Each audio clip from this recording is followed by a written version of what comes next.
Prot Warriors are going to become one of the strongest tanks in the game, and they are gonna become a lot more satisfying and fun to play, and I could not be happier. Finally, we get a reasonable good change. The reason that the build is gonna change is because of the new set bonus. This is the tier 2 set bonus. Take a look at this. The 2 set is that every time you parry you get rage. This is pretty boring, but if you take a look at the 4 piece, Revenge gives you Flurry. That's right, 30% attack speed. It only has a 5-second cooldown, guys. You can pretty much keep 30% attack speed on you the whole time. I am gonna talk about the talent build in a second, and that's huge because we weren't getting Flurry before. It was way deep in the Fury tree. So this is a humongous buff. It might become a little too scary actually. And the 6th set is that every time your target parries, you do 200% weapon damage back to them. It is not a super amazing bonus, but it will help. You're hitting the boss from the front, so you're gonna get parried eventually, that's for sure. You're still gonna go for 6 piece because the tier 1 2 piece is pretty much crap, is 30% block value. So yeah, of course, you're still gonna go for 6 piece. Anyway, you should get really excited because this is basically having the best talent in Fury without having to go Fury. So we're gonna double in power basically. So let's talk about the talent build pretty quick. We're gonna take 5 points in shield specialization because we gotta get shield block down here.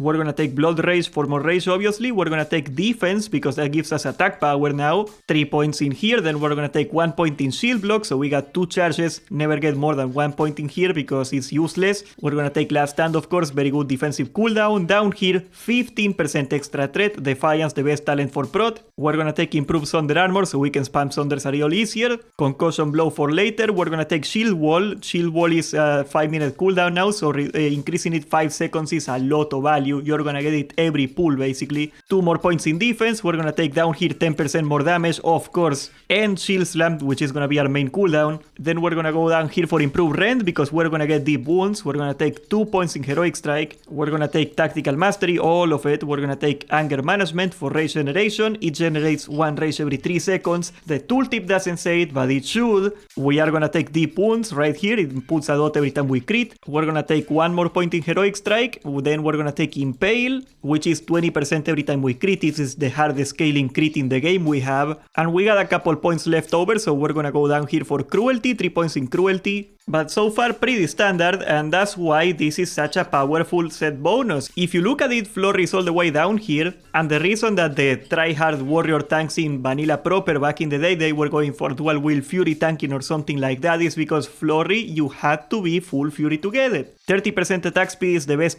talent in the game, it's not a question, you gotta have it. Very well, now for the runes, we are gonna be taking Shield Mastery for 10% more damage. You can go for Vigilance if you're in a not very serious guild, that's gonna be my case. There is a lot of value to get from Vigilance when you got like a bunch of people that are doing the same amount of threat and one guy that really pumps, which is the case in almost every casual, not very serious guild. If you get to the high levels of play where everybody's doing a similar amount of threat, then you wanna go for Shield Mastery, but I prefer Vigilance. You can take whatever you like is the same. For the back, we're gonna take Shockwave, of course. It's an AoE that does a lot of threat and it stuns everything, so it is super useful in BWL. BWL is full of AoE pulls and the stun helps a lot. Razor Gore is made so much easier with it too. And can't forget about the Depression Chamber. That's a whole thing that Shockwave is like full value the whole way through. For the chest piece, we are going to be taking Flagellation because it is free rage, and how can you compete with free rage? For the bracers, we're going to be taking Sword and Board every time we revenge and devastate. Remember, we're going to be revenging on cooldown now. Then we get a free Shield Slam, and that's very important because Shield Slam is the best threat generation we have. For the hands, of course, we're going to be taking Devastate. It's Thunder Armor with damage. How could you go wrong with that? For the waist, we are going to take Focus Rage because it is 3 less cost on our abilities. That's going to help us spam a lot more heroic strikes and whatnot. For the legs, we're gonna take Furious Thunder. It is usually your job to spam Thunderclap as a tank because you're the guy that's supposed to keep the debuff going anyway. It makes AoE tanking a lot smoother too, and it does a decent amount of threat, okay? It is not griefing your threat if you do a Thunderclap in the middle of your rotation, even though it is less threat than your serious rotation. If you sacrifice 1 global for a Thunderclap, you're still fine. So you definitely should be the one keeping Thunderclap up the whole time. For the feat, we are gonna be taking Rallying Cry. As a tank there is simply no contest anymore. And rage generation used to be a pretty decent way of generating AoE threat. We got plenty of AoE now, it's not gonna be a problem anymore, so that's over. Intervene, removing the 10% threat is not gonna help much with our vigilance anyway either. If you really got somebody that is at the top and everybody is below them and you gotta get rid of that guy's threat, just put vigilance on them and they are gonna give you threat. That's the way you wanna do it now. And Rallying Cry is just amazing. It is 15% extra health for the raid. It's gonna help you survive all the AoE damage phases of bosses, so it's super busted. Finally, for the ring, we're gonna take our weapon, of course. If you got a mace, you go mace, whatever you wanna take. And for the other ring, we're gonna take defense. Pretty obvious. Now, let's talk about your stat priority. I am assuming that you're gonna go for full threat, but I do think if you really wanna succeed on blackwing lair and you wanna attack Nefarian is the big one in here that you should be concerned for your mitigation. You really wanna be capable of going over 7k HP at least. Nefarian is really nasty, and that's a problem actually because you can't go for 7k HP on Prives. You gotta get tier 2 pieces to do it. But the class call for warriors really ruins tanks. It is really nasty, and having that little bit more HP is gonna help you survive the one shot basically. Assuming you got your HP quote unquote requirements, what you gotta work on for your threat of course is, first of all, you wanna get as much agility as possible. Agility is pretty much perfect for you because it gives you crit, which gives you rage, but it also gives you dodge and armors, and that's something that you're gonna take advantage of. So agility is usually the best stat for a warrior. After that goes strength and attack power. Strength is a very tiny bit better than attack power, even if you factor out aspect of the lion, and the reason for that is that strength will give you block value, and block value will increase the damage of your shield slam a little bit, but it's almost the same thing though. Like if you can get the same in attack power or strength is the same. And finally below that is gonna be crit. Pretty close. Crit is still amazing. Crit gives you a bunch of rage generation, and that's always really nice for you. And below that you can go for stamina or avoidance. They still help if you can get them, but once again, boom boom is number one priority, I guess. Okay, boomer. Now your rotation is gonna get a little more complex, but it is gonna get a lot more fun too. You wanna keep shield block up on you all the time, and you can just put it on a macro. I got several macros in the Discord that put shield block on them, but ideally you put it on your devastate and your shield slam and all the ability macros that you use. You put shield block on it because it is not on the GCD, right? So that way you're not gonna forget about it. And if you keep shield block up on you all the time, you are gonna get a revenge proc all the time, because revenge procs if you get a block or a parry or a dodge, and revenge will be your number one ability. You want to do it on cooldown so you can keep that flurry 30% up the whole time. After that is gonna go shield slam. Since revenge is almost free, you're gonna have an excellent or rage the whole time. You should be rage capping pretty much the whole time now. So you're gonna do shield slam on cooldown whether you get a proc or not. I also got a weak aura to tell you if you get a proc for sword and board, so you can do it instantly again because it resets the cooldown.